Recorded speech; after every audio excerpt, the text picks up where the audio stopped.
นี่คือน้องดุกดิกทุกคนกินขนมเก่ง นี่จนนี่นอนหายกับตื่นเนาะ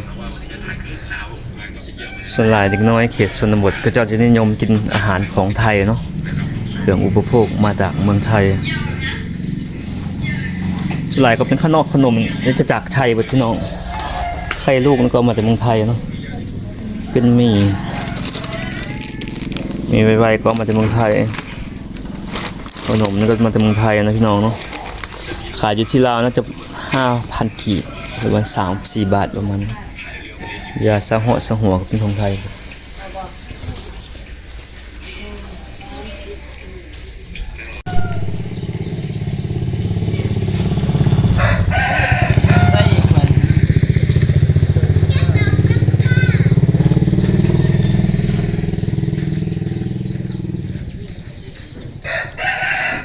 สบายดีสวัสดีพี่น้อง FC แฟนคลับจากลาวและไทยพี่น้องวันนี้มาชมบรรยากาศยามเช้าหมู่บ้านของพี่น้องชนเผ่าตะโอยเนาะอยู่ที่เมืองบะเจียงแขวงจำปาสัก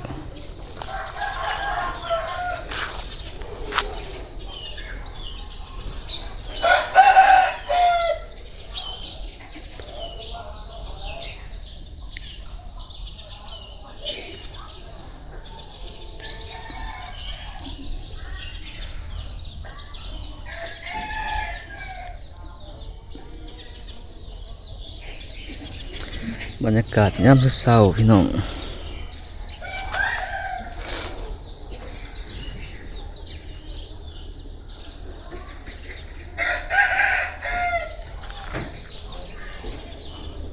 หลังจากแล้วสงกรานต์นะพี่น้องเนาะ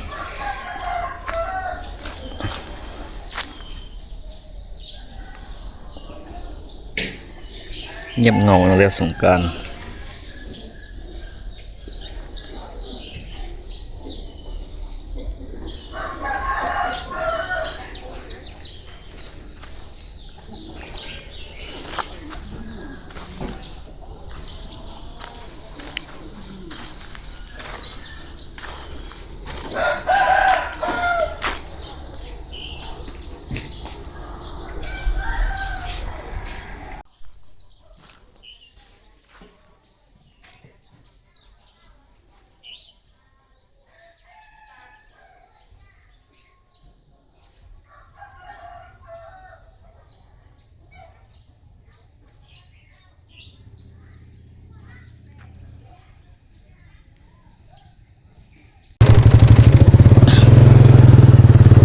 บรรยากาศช่วงเช้านะพี่น้องอยู่เขตชนบทที่ร้าวใจเนาะเดี๋ยวจะพาเลาะชมเลาะเบิ่งวิถีชีวิตแบบบ้านนอกเนาะประเพณีที่เก่าแก่ที่สุดพี่น้องหลังจากแล้วสงกรานต์มันก็เงียบเหงาไปนะพี่น้องเนาะ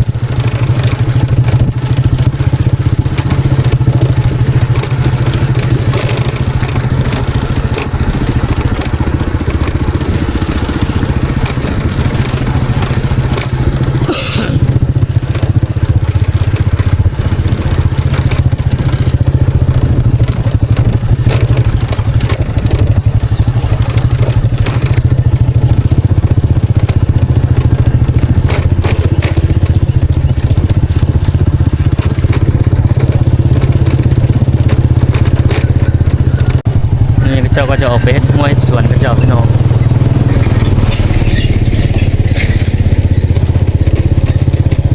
ส่วนหลายก็เจ้าจะเฮ็ดห้วยสวนเพราะแถวนี้ก็เจ้าบ่มีนาเนาะ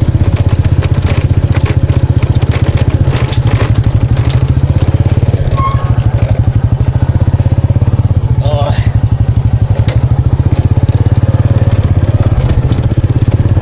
นี่เขาจะขี่เลาะกันทางเรือนบนเนาะ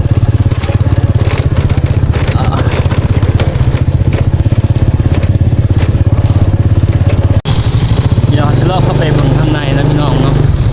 ก็คือหอดจำท้ายหมู่บ้านเลยเนาะบ้านก็เจ้างามเลยพี่น้องเป็นวิวแบบดั้งเดิมเนาะวิถีแบบสไตล์บ้านๆ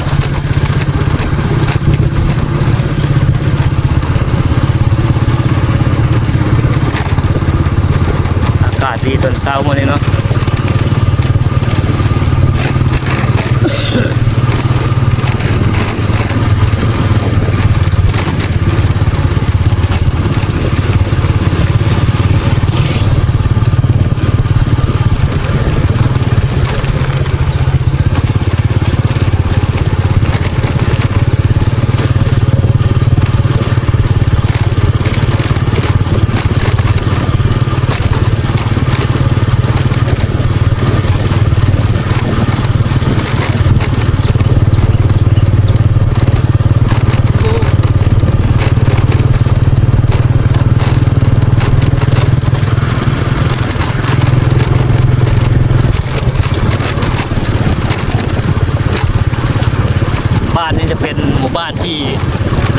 เผ่าก็คือ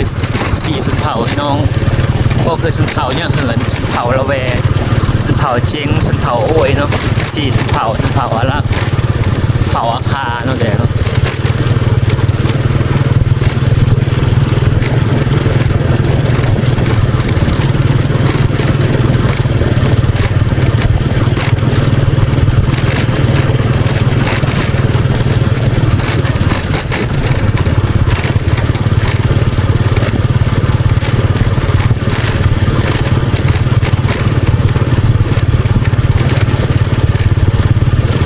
บรรยากาศช่วงเช้า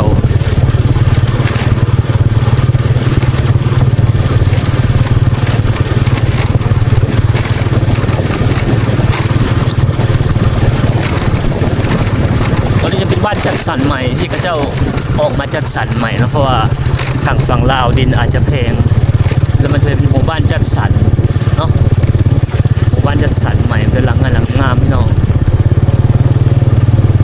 อย่าทำวงบ้านจัดสรรกันเลยเนาะงามสวยดีมีแต่คนรวยนะพี่น้องโอ้มีแต่เงินโมเดิร์นหมดเลยเนาะ